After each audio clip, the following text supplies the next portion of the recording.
Fala pessoal, tudo bem? Vamos analisar essa notícia que saiu no Brasil Journal. Breaking. Vale vende fatia em seu negócio de cobre e níquel por 3,4 bilhões de dólares. A Vale, ela vem executando essa estratégia de diversificação desde 2010. Vou contar para vocês aqui nesse BTC News. E parece que a demanda, principalmente de cobre e níquel, está subindo bastante, principalmente por causa da eletrificação do setor automotivo. E agora tem bastante interessado em entrar como sócio da Vale nesse negócio. E a Vale precisa de sócio até para conseguir executar a estratégia de crescimento. Vamos entender um pouco se essa notícia foi boa ou foi ruim para a Vale e qual foi o impacto no valor das ações. Se você gosta das nossas análises, por favor, dê um like nesse vídeo. E se você puder compartilhar as nossas análises com pessoas que possam fazer bom uso delas, a gente agradece. Bom, vamos começar aqui contando um pouco da história de como que a Vale entrou nesse negócio de cobre, níquel, etc, né? Bom, a Vale ela sempre foi muito concentrada em termos de receita em minério de ferro. É até hoje, né?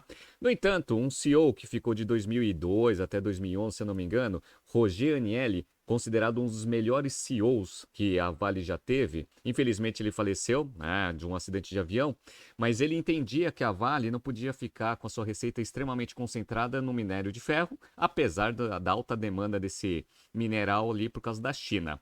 O que ele fez? Ele fez uma das maiores, se não a maior aquisição da Vale lá em 2010. Para quem está vendo aqui no YouTube e no Spotify, eu estou mostrando aqui uma notícia da Exame. Vale compra Inco e se torna a segunda maior mineradora do mundo. Com esse movimento, a Inco era a segunda maior produtora de níquel naquele momento e em termos de reserva era a maior mineradora do mundo, né? Essa notícia, só para vocês terem uma ideia, foi do dia 10 de outubro de 2010.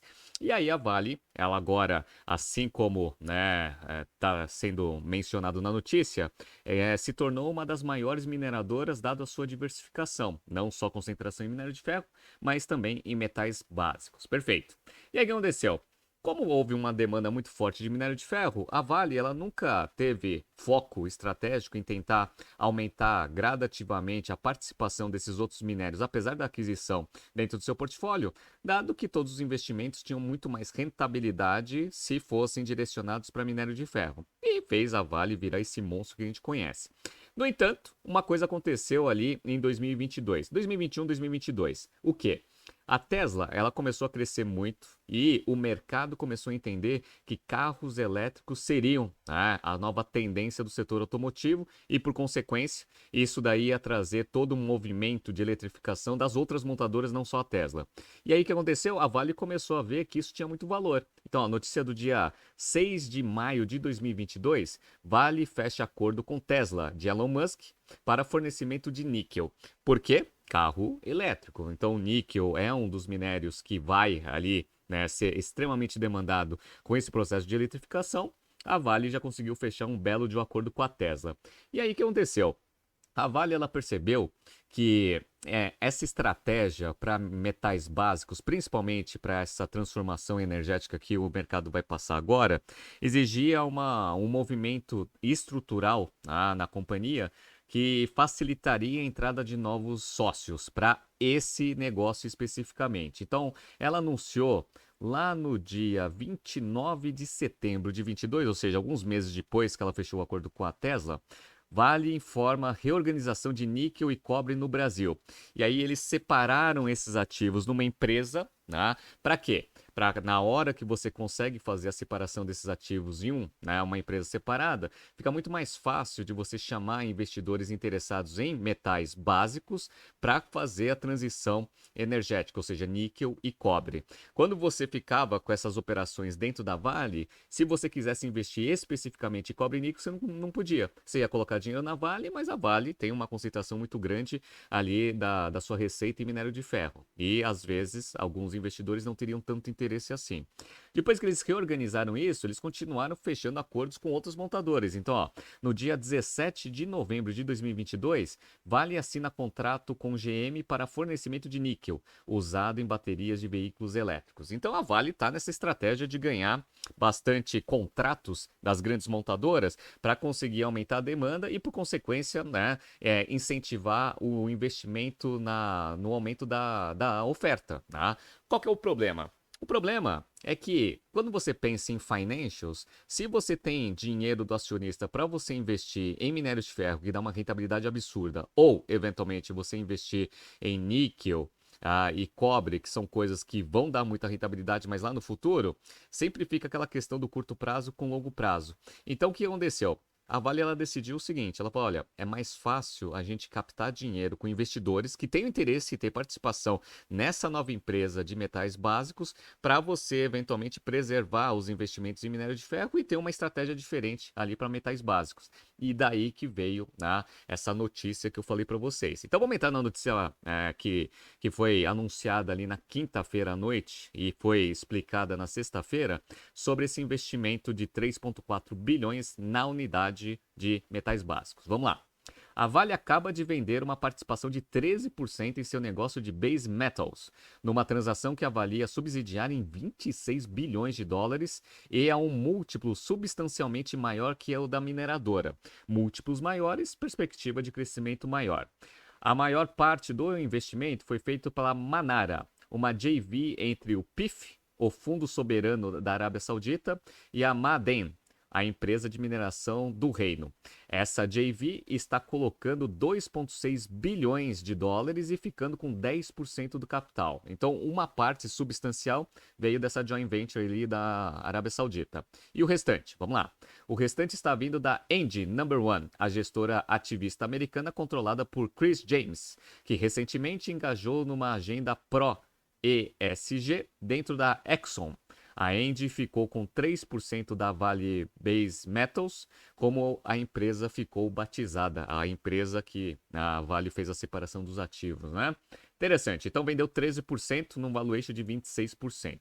Os recursos vão ajudar a bancar um plano agressivo de expansão que envolve triplicar o negócio de cobre da Vale e dobrar o de níquel em 10 anos. No total, a Vale estima que o CAPEX para esse crescimento vai girar em torno de 25 bilhões de dólares, cerca de 100 bilhões de reais a câmbio de hoje.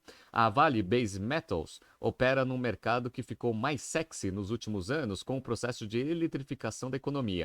Tanto o cobre quanto o níquel são usados, por exemplo, na fabricação das baterias dos carros elétricos, né? Vamos lá. A transação implica um múltiplo de 10 vezes EV/EBITDA 2023, acima do múltiplo médio dos players listados no setor, como a Freeport, McMoran, a GMAX e a Boliden, que negociam cerca de 8 vezes. Ou seja, esse aporte de capital foi feito no múltiplo de 10 vezes EV/EBITDA e a média do setor, 8, né? Ou pelo menos os principais players nesses metais básicos, né? Então, só por múltiplo já viu que a transação foi muito bem feita pela Vale, né? O valor também é um prêmio relevante em relação ao múltiplo da própria Vale, que negocia cerca de 4 vezes. Porque a própria Vale é 4 vezes e só essa unidade é 10 vezes. Perspectiva de crescimento. Quando você pega a Vale como um todo, boa parte da receita dela vem de minério de ferro, que já não tem lá aquela perspectiva de crescimento futura tão alta quanto, né, a demanda desses metais básicos. Então é por isso, né, que o múltiplo foi muito bem negociado, né? A Vale já é uma das duas maiores produtoras de níquel do mundo, junto com a russa Norilsk, que está sofrendo por conta da guerra na Ucrânia. Em cobre, a multinacional brasileira tem uma produção relevante, mas ainda longe dos líderes globais. Cerca de 350 mil toneladas por ano, em comparação a 1 milhão de players como a Freeport e a Glencore. Ainda assim, o negócio vem crescendo nos últimos anos menos do que a empresa desejava, em grande parte por falta de foco. Ou seja, é aquilo que eu falei para vocês. Na hora que você tem R$ 1 para você investir, você sempre vai tentar trazer a maior rentabilidade em cima daquele real.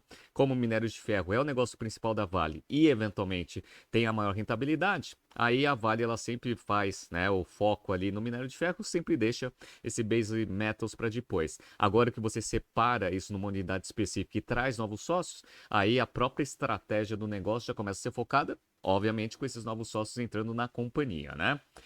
É, e é por este potencial substancial que o crescimento que a companhia está vendo, está sendo avaliada a um múltiplo muito maior do que o da Vale, mesmo tendo uma margem EBITDA bem menor do que a do minério de ferro. Enquanto a Vale tem uma margem EBITDA de cerca de 50% no minério, o Base Metals, essa margem gira em torno de 20%. Então, como ainda não ganhou escala e a demanda ainda está crescente, mas ainda não está naqueles patamares enormes, porque as empresas ainda estão se reestruturando para a eletrificação da economia, eventualmente, quando esse negócio crescer, a Vale pode atingir margens ali no base metals semelhantes à do minério de ferro, segundo alguns analistas, né? Mas a gente vê que é aquela explicação que eu falei para vocês, como a margem é menor, a rentabilidade também é menor. Agora, com uma estratégia de médio e longo prazo, eventualmente, né, no futuro próximo, esses base metals podem representar bastante também do EBITDA da companhia. Então, a notícia foi sensacional, transação muito bem feita, né? E a estrutura do negócio parece que tem uma perspectiva de crescimento muito boa. Então quer dizer que as ações subiram, né, Renato? Não. Deixa eu mostrar para vocês o que aconteceu na sexta-feira. Para quem está vendo aqui no YouTube e no Spotify, as ações elas caíram quase 4% na sexta-feira. E eu estou mostrando aqui para vocês um pouco da performance das ações na semana passada, né? Então, ó, ela deu uma chicotada, começou a semana a R$ 67,00 aqui e 71 centavos, beleza. Aí deu uma chicotada ali na terça-feira, chegando a R$ 72,31. Por quê? Porque existia o rumor já de mercado que essa transação ia sair nesses múltiplos altos que a gente viu, beleza. E aí, quando foi anunciado, aí o que aconteceu na sexta-feira? A ação caiu. Aí você fala assim, por que a ação caiu? Bom, tem dois efeitos, tá? Só que eu vou falar para vocês que o segundo que é o principal. Uma que a Vale ela divulgou seus resultados na sexta-feira. Essa é a primeira coisa. A segunda é uma notícia que eu vou mostrar para vocês. Então vamos lá. Será que foi o resultado que ela demonstrou? Não. Por quê? O resultado ele não foi ruim e não foi fora das expectativas. Então, para quem está vendo aqui, ó, estou mostrando que a receita líquida ficou em 9,6 bilhões de reais, bilhões de dólares, desculpa, no segundo trimestre de 22, que foi maior do que do primeiro trimestre de 23, né? Segundo trimestre de 22 contra primeiro trimestre de 23, desculpa, segundo trimestre de 23 contra primeiro trimestre de 23. Primeiro trimestre foi 8 bilhões e 400. Segundo trimestre foi 9 bilhões e 600. Então, a sazonalidade ela se provou ali no segundo trimestre. Perfeito. Em comparação ao segundo trimestre de 22, que é o trimestre comparável, aí de fato a receita caiu. Então a receita foi de 11,157 bi de dólares, foi para 9,6. Mas isso se explica majoritariamente pela queda do valor do minério de ferro. Então ele estava sendo tradeado a 137 dólares a tonelada e está sendo tradeado a 111, né? Então teve uma queda e isso daí impacta diretamente ali na receita do negócio, né? As margens, elas nem pioraram tanto, né? Então, margem operacional está em 32%, no primeiro trimestre foi 35%. Ano passado, obviamente, foi 40%, muito puxado por causa do pricing, né?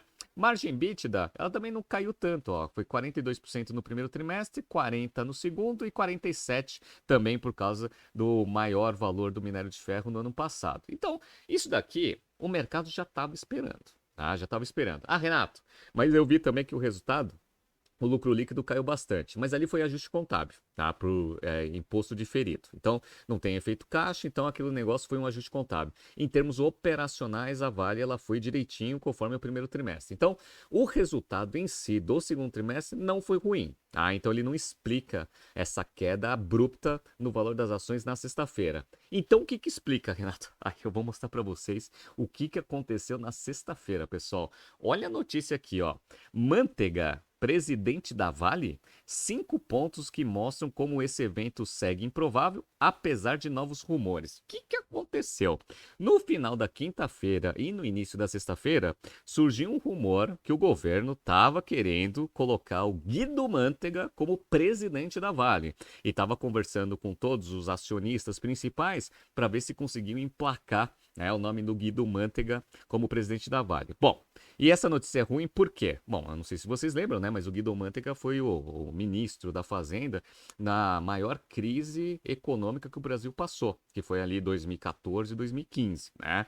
Outra, não tem experiência nenhuma no setor de mineração. Esse é o segundo. Terceiro, indicação política numa empresa privada. Então, tudo isso em conjunto trouxe um desânimo absurdo dos acionistas, porque aumentou muito o risco. E, eventualmente, quem tem medo do Manteiga saiu vendendo as ações, né?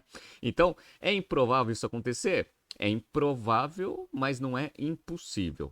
Vamos ver o que vai acontecer aí nos próximos dias, mas boa parte da queda, se não na integralidade, foi essa excelente notícia aí, estou sendo obviamente bem sarcástico, de interferência política na presidência da Vale.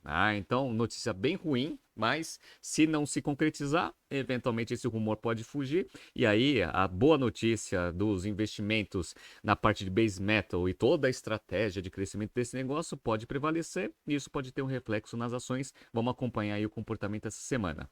Tá surgindo aqui alguns BTCs News passados para vocês se atualizarem. Não se esqueça de se inscrever no nosso canal e na nossa newsletter. Grande abraço e até amanhã.